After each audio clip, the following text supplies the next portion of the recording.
Hello students, I am going to start with a new topic, न्यायपालिका, judiciary. हमारी सरकार के 3 अंग हैं जिसके बारे में आप पढ़ चुके हैं, कार्यपालिका, विधायिका और तीसरा न्यायपालिका। क्या होता है न्यायपालिका? यह भी सरकार का महत्वपूर्ण अंग है। इसका कार्य क्या है? संविधान की व्याख्या और सुरक्षा करने में इसकी महत्वपूर्ण भूमिका। इसके अलावा न्यायपालिका मौलिक अधिकारों की भी रक्षा करती है और भारत के लोकतंत्र को मजबूत बनाती है। Principal role of judiciary is to protect the rules of law and ensure the supremacy of law. It also safeguards the right of the individual and also ensures democracy. हम ये कहते हैं कि न्यायपालिका स्वतंत्र होनी चाहिए. Judiciary should be independent. Why? और इसका क्या मतलब है? न्यायपालिका की स्वतंत्रता का अर्थ है कि सरकार के जो अन्य 2 अंग हैं, विधायिका और कार्यपालिका, ये न्यायपालिका के कार्य में किसी प्रकार की बाधा ना पहुंचाए ताकि वो सही ढंग से न्याय कर सके और सरकार के जो अन्य अंग हैं वो न्यायपालिका के निर्णय में हस्तक्षेप ना करें.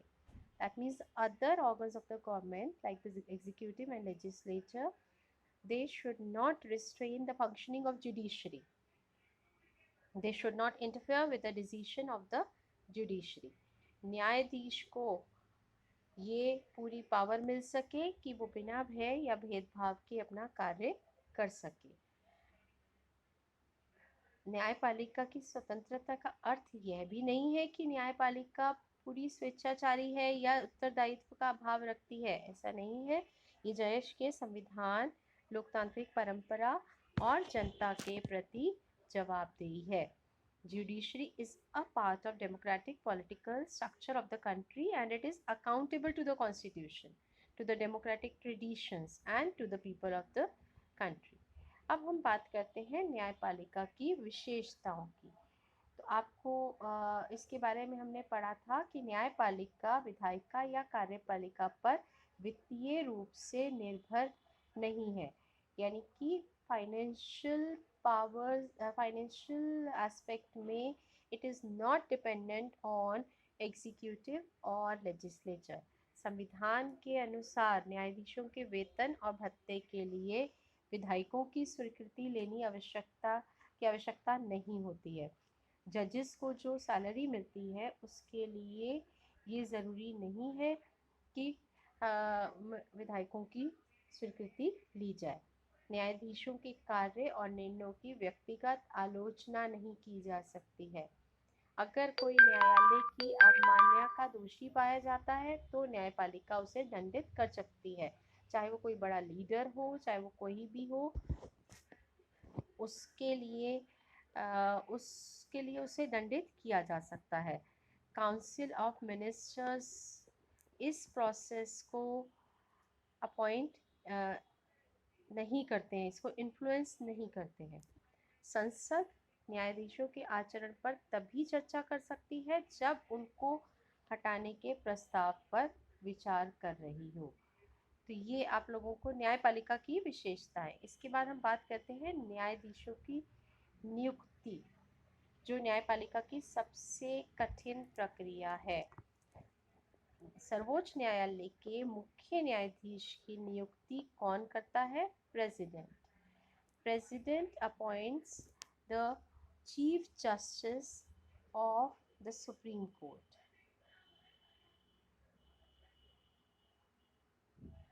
मंत्रिमंडल, राज्यपाल, मुख्यमंत्री और भारत के मुख्य न्यायाधीश, ये सभी न्यायिक नियुक्तियों की प्रक्रिया को प्रभावित करते हैं. Council of Ministers, Governors and Chief Ministers and Chief Justice of India, they all influence the process of judicial appointment. Bharat की न्यायपालिका में मुख्य न्यायाधीश की नियुक्ति के मामले में वर्षों से परंपरा ये बनाई गई है कि जो भी न्यायाधीश सबसे वरिष्ठ न्यायाधीश होगा, सबसे ज़्यादा एक्सपीरियंस्ड होगा, सीनियर होगा, उसी को चीफ जस्टिस बनाया जाएगा. A convention developed over the years that the senior most judge of the Supreme Court was appointed as the Chief Justice of India. पर इसमें 2 बार इस कन्वेंशन को तोड़ा भी गया। 1973 में A.N. Ray was appointed as Chief Justice of India, superseding 3 senior judges.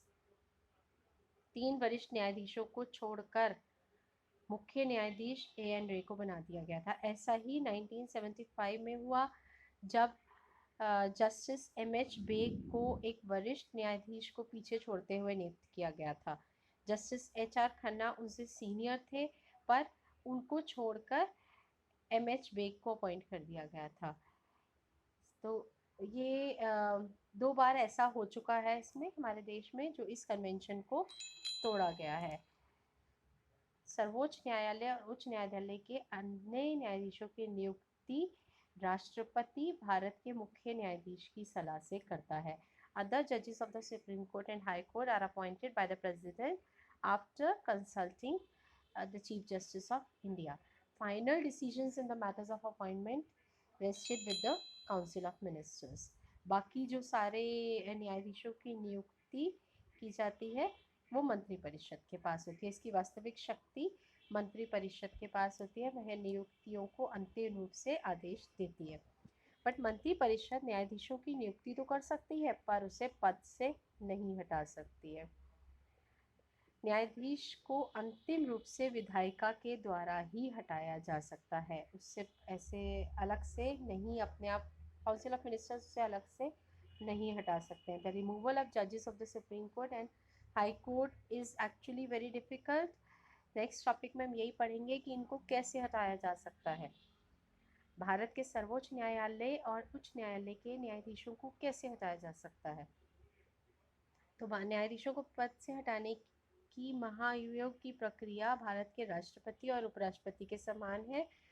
न्यायाधीशों को पद से हटाने की प्रक्रिया बहुत ही कठिन है। कदाचार साबित होने अथवा अयोग्यता की दशा में ही उन्हें पद से हटाया जा सकता है। This process is actually very difficult. A judge of Supreme Court or High Court can only be removed if any proven misbehavior or incapacity is shown. उसके बिना उन्हें नहीं हटाया जा सकता। न्यायाधीशों के विरुद्ध आरोपों पर संसद के एक विशेष बहुमत की स्वीकृति होती है। एक मोशन चलाया जाता है जिसमें द चार्जेस अगेंस्ट द जज must be approved by special majority in both houses of the parliament. जब तक संसद के सदस्यों में आम सहमति ना हो तब तक किसी न्यायाधीश को नहीं हटाया जा सकता। उनकी नियुक्ति में कार्यपालिका की महत्वपूर्ण भूमिका है, पर हटाने की शक्ति किसके पास है? विधायिका के पास। महाभियोग की प्रक्रिया चलाने के लिए संसद के दोनों सदनों में से किसी में भी प्रस्ताव लाया जा सकता है। महाभियोग की प्रक्रिया पूरी होने पर संसद के दोनों सदनों में 2/3 मतों से पास होना आवश्यक है। इसी प्रकार से विधायिका और न्यायपालिका में शक्ति संतुलन किया जा सकता है। जब अपॉइंटमेंट की जाती है, जजेस की अपॉइंटमेंट की जाती है, तब executive plays a crucial role, but in the removal of the जजेस the legislature has the powers of removal. This has ensured both balance of power and independence of judiciary. आज तक सिर्फ एक ही केस हुआ है जिसमें रिमूवल ऑफ जज of supreme court came for consideration before the parliament. So far only one case of removal of a judge of the Supreme Court has come for consideration before the parliament. उसके अलावा कभी ऐसा हुआ नहीं है। दोनों में बैलेंस ऑफ पावर है। विधायिका रिमूवल कर सकती है, बट उसके लिए एक लंबा प्रोसेस है जो मैंने आपको भी एक्सप्लेन किया। तो ये था किस तरह से इनको हटाया जा सकता है। जो मैंने आपसे कहा कि एक बार एक जज पर आरोप लगाया गया था और उनके हटाने का प्रोसेस पार्लियामेंट में किया गया था, उसके बारे में ये केस स्टडी है, आप ये पढ़ सकते हैं। 1991 में न्यायमूर्ति रामास्वामी पर आरोप लगा था। वे पंजाब और हरियाणा न्यायालय में मुख्य न्यायाधीश थे। उन पर आरोप लगा कि उन्होंने मुख्य न्यायाधीश के रूप में वित्तीय अनियमितता की है। फाइनेंशियल कुछ इम्बैलेंस किया है। पहली बार संसद के 108 सदस्यों ने सर्वोच्च न्यायालय के न्यायाधीश को हटाने के लिए महाभियोग पर प्रस्ताव पर हस्ताक्षर किए। इसके एक वर्ष के बाद 1992 में सुप्रीम कोर्ट में न्यायाधीशों की उच्च स्तरीय जांच समिति बैठी। उन्होंने जांच की, न्यायाधीश रहते सार्वजनिक धन का निजी उद्देश्यों के लिए इस्तेमाल करने और संवैधानिक नियमों की धज्जी उड़ाने के कारण नैतिक पतन और पद का जानबूझकर गंभीर दुरुपयोग का दोषी पाया गया। इतने कठोर आरोपों के बाद भी संसद में महाभियोग सिद्ध नहीं हो पाया। इतना बड़ा उनके ऊपर आरोप था पर वो सिद्ध नहीं हो पाया। महाभियोग के प्रस्ताव के पक्ष में संसद में मौजूद पर मतदान करने वाले सदस्यों में ज़रूरी 2/3 मत पड़े, लेकिन कांग्रेस पार्टी ने इस वोटिंग में सदन में मतदान में भाग नहीं लिया, जिसके कारण आधे लोगों का समर्थन नहीं मिल पाया। 2/3 होता है तभी जज को हटाया जा सकता है, ये हमने पहले डिस्कस किया है। तभी उस महाभियोग की प्रक्रिया को पूरा माना जाता है जब विशेष बहुमत द्वारा पारित किया जाए। क्योंकि विशेष बहुमत नहीं मिला तो इसलिए उनको नहीं हटाया गया था। ये एक केस स्टडी थी जो हमने भी थोड़ी देर पहले डिस्कस किया कि किसी जज को तभी हटाया जा सकता है अगर 2/3 मेजॉरिटी उसको हटाने के लिए उसके पॉइंट्स क्लियर हो, और ऐसा नहीं हो पाया न्यायमूर्ति रामास्वामी के केस में, इसलिए वर्कआउट नहीं हुआ वो। अब इसके बाद हम आते हैं स्ट्रक्चर ऑफ जुडिशरी, न्यायपालिका की संरचना। अब आप ये देख रहे हैं, ये आपके सामने एक चार्ट बना हुआ है। सबसे ऊपर होता है सुप्रीम कोर्ट, भारत का सर्वोच्च न्यायालय, एकीकृत न्याय प्रणाली है। इसमें सबसे ऊपर है सुप्रीम कोर्ट। इसके फैसले जो हैं वो सभी अदालतों को मान्य होते हैं।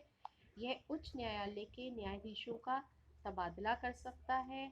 यह किसी अदालत का मुकदमा अपने पास मंगवा सकता है। यह किसी उच्च न्यायालय में चल रहे मुकदमे को दूसरे न्यायालय तक भिजवा सकता है। Its decisions are binding on all courts, can transfer the judges of high courts, can move cases from one court to itself, from any court to itself, किसी भी कोर्ट से अपनी तरफ अपने पास मंगवा सकता है।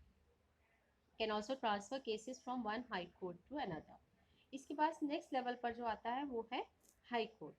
निचली अदालतों के फैसले पर की गई अपील की सुनवाई कर सकता है। मौलिक अधिकारों को बहाल करने के लिए रिट जारी कर सकता है। राज्य के क्षेत्र अधिकार में आने वाले मुकदमों का निपटारा कर सकता है और अपने अधीनस्थ अदालतों का पर्यवेक्षण और नियंत्रण करता है। It can hear appeals from the lower courts, can issue Ritz for restoring fundamental rights, can deal with cases with the jurisdiction of the state, and exercises superintendence and control over courts below it. ये मैं आपको English में भी notes भेज दूंगी सारे, आप समझ लीजिए साथ में। फिर इसके बाद आता है डिस्ट्रिक्ट कोर्ट, ज़िला अदालत। तो ये ज़िले में दायर मुकदमों की सुनवाई करती है, निचली अदालतों के फैसले पर की गई अपील की भी सुनवाई करती है और गंभीर किस्म के आपराधिक मामलों में फैसला देती है। It deals with cases arising in the district, considers appeals on decisions given by lower courts, and decides cases involving serious criminal offences. सबसे नीचे आता है अधीनस्थ अदालत, जो फौजदारी और दीवानी के मुकदमों पर विचार करती है। It considers cases of civil and criminal nature. तो ये थी हमारी न्यायपालिका की संरचना। सबसे नीचे हमारे सबॉर्डिनेट कोर्ट्स, अधीनस्थ अदालत, फिर उससे ऊपर डिस्ट्रिक्ट कोर्ट और उससे ऊपर हाई कोर्ट, फिर सुप्रीम कोर्ट। सबसे नीचे अधीनस्थ अदालत, जिला अदालत, उच्च न्यायालय और फिर भारत का सर्वोच्च न्यायालय। अब हम डिफरेंट न्यायालयों के बारे में डिस्क्रिप्शन पढ़ेंगे अपनी नेक्स्ट वीडियो में। It's enough for today, so see you in the next video. Thank you.